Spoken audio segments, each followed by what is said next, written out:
இன்றே டவுன்லோட் செய்து உங்கள் ஃபேவரட் ஷோக்களை என்ஜாய் பண்ணுங்க. நம்ம நிம்மதியை கெடுக்கிறதுக்குனே அங்கேயும் தான் வந்துட்டானே அந்த செழியன்.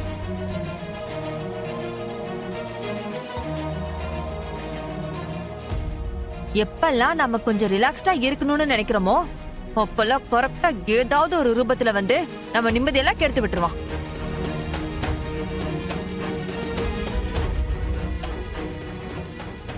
ஏய் செல்வனாகி, எதுக்கு இப்ப சம்பந்தமே இல்லாம பேசிக்கிட்டு இருக்க? நம்மள மாதிரி அவரும் கான்ஃபரன்ஸ்ல கலந்துக்க தானே வந்தாரு. இன்னும் சொல்ல போனா இந்த கான்ஃபரன்ஸ் நல்லபடியா முடிஞ்சதுக்கு காரணமே அவர்தான். ஓஹோ, உங்களுக்கு இன்னும் மாப்பிள்ள பாசம் போகலையா? அதான் அவனுக்கு போய் சப்போர்ட் பண்ணி பேசிட்டு இருக்கீங்க. அவனால பாதிக்கப்பட்டிருக்கிறது நம்ம இந்திராணியோட வாழ்க்கை, அதை மறந்துடாதீங்க. நான் உனக்கு பல தடவை சொல்லிட்டேன், அது புருஷன் பொண்டாட்டிக்குள்ள இருக்கிற பிரச்சனை. நாம யாரும் அதுல தலையிடக்கூடாது. மத்தபடி நான் ஒன்னும் அவருக்கு சப்போர்ட்லாம் பண்ணல, நடந்ததான் சொன்னேன். ஏன் அத்த, நம்மள கொல்ல வந்தவங்க உண்மையாவே அந்த வர்மாவோட ஆளுங்க தானா? ஏன் ரித்திகா அப்படி கேக்குற? அதான் இந்திராணி சொன்னாலே அது வர்மாவோட வேலைதான்னு. அப்புறம் என்ன? இல்ல, நடந்ததெல்லாம் பார்த்தா பாவையோட அப்பா பண்ணின பிளான் தானோன்னு தோணுது. அவன் தான் இதெல்லாம் பண்ணிருப்பான்னு நீ எப்படி சொல்ற? வேற என்ன, அவரோட ஒய்ஃபு கிட்ட நல்ல பேர் வாங்கணும். ஒருவேளை நாம அவருக்கு தடையா இருக்கோமோன்னு நினைச்சு அப்படி ஒரு டிராமா பண்ணாரோ என்னமோ. ரித்திகா,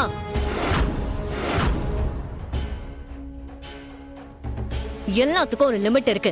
சும்மா உன் கற்பனையெல்லாம் இங்க கொட்டிட்டு இருக்காத. அங்க நடந்த எல்லாமே உனக்கும் தெரியும்.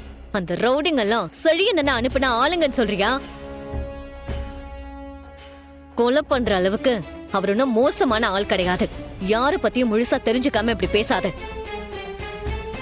ஆஹா, உடனே வந்துருவியே அவனுக்கு சப்போர்ட் பண்ணிக்கிட்டு.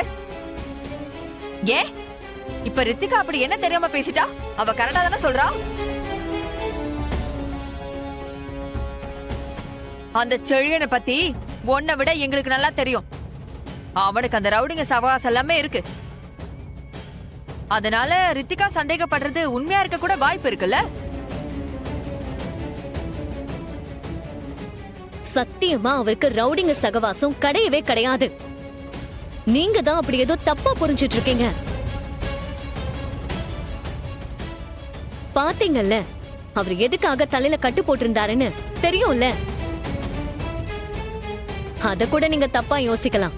ஆனா அப்ப கூட கூட இருந்த அண்ணி மாமாவுக்கு தெரியும் உண்மை என்னன்னு.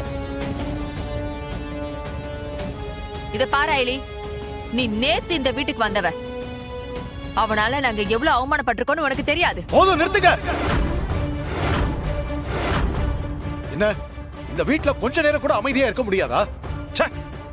இப்பதானே வீட்டுக்குள்ள நுழைஞ்சோம், அதுக்குள்ள இப்படி ஒரு பிரச்சனை தேவைதானா? போங்க, எல்லாரும் போய் அவங்க வேலையை பாருங்க.